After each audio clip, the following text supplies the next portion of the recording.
punasan muna natin yung screen ha. Punasan ko lang muna yung screen. Yan. So yun no. Another day, another delivery. So alam niyo naman may bagyo. Although hindi naman ako tatamaan dito sa Laguna, pero syempre yung habagat dali tayo. So ito nga, pangit ang panahon.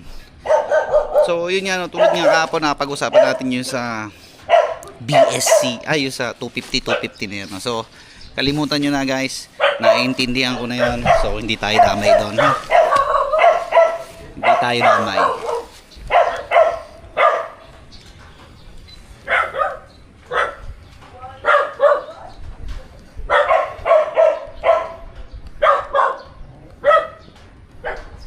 So deliver mo na ako, nandito na ako sa area. Basta ito lang palala ko, yung mga pinag-usapan natin kahapon, disregard nyo yung sa 250 na yan, hindi tayo kasama ng mga last mile rider. Okay? Okay? Deliver mo na ako. So yun no, yung vlog ko nga kahapon, nag-drive yun. Kaya naman napablog kahapon ng gano'n tungkol dun sa 250 na yun. Kasi syempre nag-drive siya ng confusion. So ngayon naiintindihan ko na siya. So good news yun para sa atin guys, ng mga last mile no. Mapa agency, mapa IC. So labas tayo doon sa 250 na yun. BSC pala yun. So I don't know. Ano lang natin sila. So basta tayo, hindi tayo kasama doon. Pinapaliwanag ko sa inyo ngayon, hindi tayo kasama doon no? So yun. Shopee. Ay, wait lang, deliver muna. Kaya basta tapos na tayo doon sa 250 na yan, hindi tayo kasama doon. So yun nga no. Kanina nga no, may umorder na naman doon sa may Daang Bakal no, sa may Riles. Then yung Riles kasi ngayon guys ginagawa no. So alam nyo naman na ine-elevate yon, tapos tinanggal na yung mga Riles. Then may mga nakapaskil doon na unauthorized person, do not enter. So etong si customer, pinipilit niya na doon daw naka-address sa loob, doon daw dalhin no. Ako kasi hindi ako pumapasok sa ganon. Basta sinabi na nakalagay na unauthorized person, do not enter, hindi ako pumapasok. Kung may nakalagay dyan delivery rider, do not enter, hindi ako papasok no. Kahit sabihin pa ng customer na siya ang bahala, kuya akong bahala, pasok ka lang. Hindi ako pumapayag ng ganon guys. Alam niyo kung bakit? Kasi once na may mangyari dyan, napakadaling itanggi no. Napakadaling itanggi. Yung sinasabi ng mga yan na silang bahala, aba, baka mamaya pag nagkagipitan bigla kang iwan yan, di ba? Paano ko naman? Paano ako? Di ba? Madaling sabihin kasi guys na ako ang bahala siya, pasok ko lang dyan, pwede dyan, akong bahala. Madaling sabihin yun. Pero kaya ba nilang patunayan yan pagka nagipit ka na? Syempre hindi. So pagka gano'n, hindi ko ino-honor yun no. Kung gusto mo ma-receive yung parcel mo, lumabas ka rito.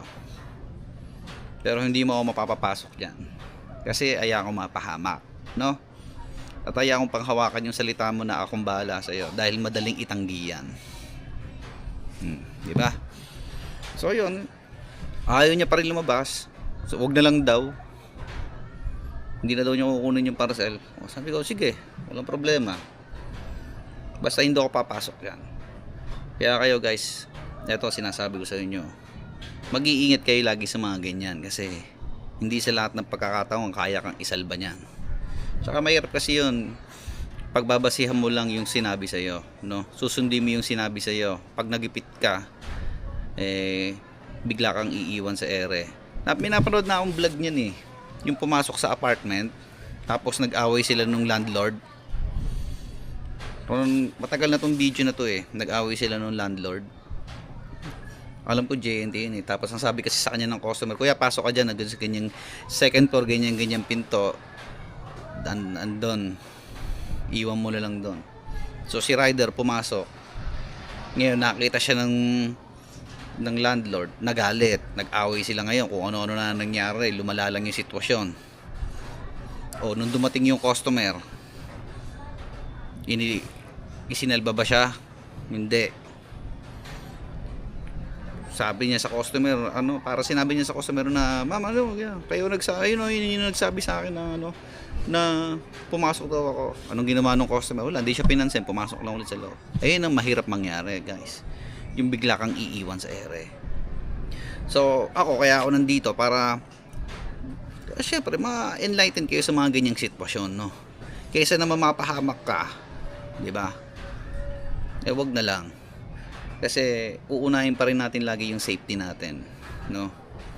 At saka yung natin, yung pagkatao natin, kasi pumasok ka dyan sa apartment dahil sinabi ng customer, tapos may nawala. Sino ngayon ang sisisiyan? Siyempre ikaw, kasi ikaw yung pumasok doon na hindi ka naman taga doon, di ba? O pag sinabi mo na, pinapasok ako ni ma'am ganyan. Hindi ka kayang isalba nun, guys. Hindi ka kayang isalba na ako nagsasabi sa'yo. Kaya sabi ko sa inyo, ingat kayo, ha? Ingat. Sa mga padalin yung ganyan. Nakapag-deliver ka nga, nagkaroon ka nga ng 10 piso. Tapos, ang nangyari naman, nagipit ka, ikaw pa napahamak. Ang akin lang, guys. Wala namang problemang sumunod sa instruction. Pero make sure natin na hindi tayo malalagay sa alanganin, lalo na dyan sa mga private property, gets nyo? Lalo na dyan sa mga apartment, sa mga building, sa mga offices. Kung may binilin, make sure na kahit sa antig ng anggulo hindi ka madadamay, hindi ka mapapahamak. Okay? Goods pa tayo dyan. Shopee po, Raquel.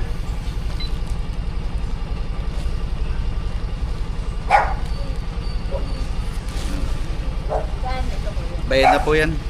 Dapat.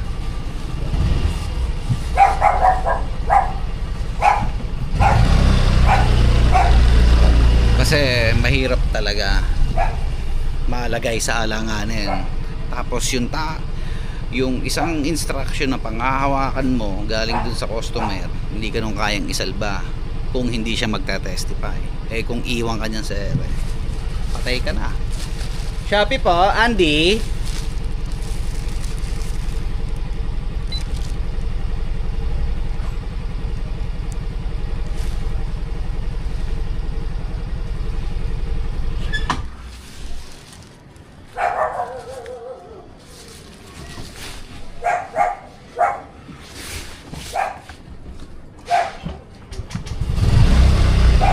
Sabihin nyo, ikaw ba, hindi ka ba napasok sa apartment? Napasok ako. Oo. Pero yung may-ari at saka yung landlord, kilala ko. Meron akong authorization, meron akong power galing sa kanila na pumasok ako. Pero hanggang dun lang ako. Hindi pwede ako sumagad sa pinakaloob ng apartment. Hindi. Meron lang akong limit, parang pagpasok ko ng gate hanggang dyan ka lang, hindi ka na pwedeng sumagad doon. Walang problema doon, at least pinayagan akong pumasok. So ako, di ko naman sinisira yung mga tiwalaan ko ng yung mga nagbibigay sa akin tiwala, ay hindi ko sinasayang yan. Tulad doon, syempre yung apartment may second floor, so allowed lang ako doon sa baba, sa first floor. Hindi ako pumapasok sa second floor, hanggang doon lang ako sa first floor. Ngayon yung mga customer sa second floor, kinausap ko sila, sabi ko bayaran nyo na lang yung mga parcel nyo para iiwan ko na lang dito sa baba. So yun, so far ganun na nangyayari. Less hassle na ako doon.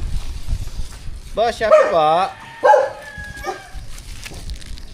So yun nga, tulad ng araw-araw ko sinasabi sa inyo, guys, na tayo sa last mile, tayo may risk, na maipit, ma-aksidente, ganyan, ma-involve sa hindi magandang, alam mo yan, ma-involve o maipit ka sa hindi pagkakaintindihan. So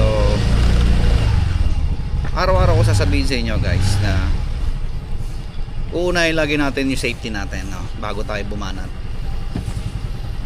Kung sa tingin mo alanganin, huwag mo na ituloy, paalala lang naman yan para safe tayong lahat. So lagi nyong iisipin na may uuwian kang pamilya. Lagi nyong isipin anong mangyayari kung magkaganito, magkaganyan. Lagi nating iisipin, no? So ano natin, pag-isipan natin lagi maigi yung mga actions natin, lalong lalo na pagtatanggap tayo ng instructions mula sa customer na pumasok sa mga sa mga lugar na hindi tayo allowed. So yun lang naman, no? Bago ko tapusin tong video to, gusto ko lang sabihin ulit sa inyo na ingat kayo palagi, no? Pag-iingatan ng inyong mga sarili. Babu. Ayun na, naka ano yan, doon ka sa harap. Doon ka sa harap. Mag-take us sa drink side. Thank you. Dito, wala ba siya shoutout? Ha? Wala kayo siya shoutout. Shout out sa bugnik ko, maputi. Kahuli ko ilalagay yan.